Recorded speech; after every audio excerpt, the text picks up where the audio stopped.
आपल्याला डॉक्टरांनी ट्रायफोकल या लेन्सचा आता सल्ला दिलेला आहे। ट्रायफोकल लेन्सचा मुख्य फायदा हा आहे की जे रेग्युलर मोनोफोकल लेन्स असतात त्याच्यामध्ये केवळ आपल्याला दूरचं स्पष्ट दिसतं, परंतु जवळच्या आणि मध्यम अंतरावरच्या प्रत्येक गोष्टीसाठी आपल्याला चष्म्याची गरजही लागतेच। जसं तुम्हाला काही वाचायचं असेल किंवा कॉम्प्युटर किंवा मोबाईल यूज करायचा असेल तर तुम्हाला चष्मा लावावाच लागतो।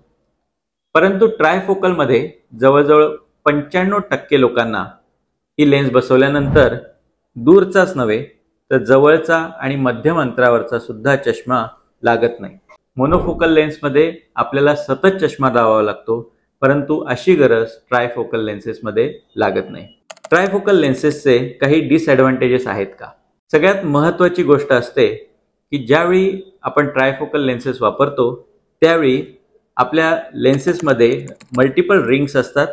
या रिंग्सच्या साहाय्यानेच दूरची आणि जवळची वस्तू आपल्या पडद्यावर फोकस होत असते।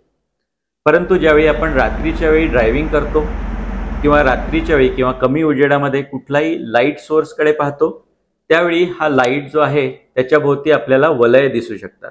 काही लोकांना ही वलय रात्रीच्या ड्रायव्हिंगच्या वेळी त्रासदायक वाटू शकतात।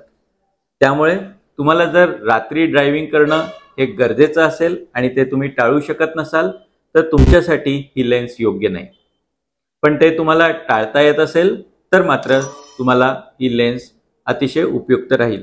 ट्रायफोकल लेन्स वापरल्यानंतर सुद्धा ज्या रुग्णांना थोडासा नंबर राहतो, मी सांगितलं तसं, त्यांना चष्म्याच्या साहाय्याने उत्तम दिसू शकतं। त्यामुळे ट्रायफोकल लेन्स आपण अशासाठी वापरतो की त्याच्यामुळे आपल्या चष्म्यावरचं अवलंबन कमी व्हावं आणि काही लोकांमध्ये हे अवलंबन पूर्ण सुद्धा कमी होऊ शकतं।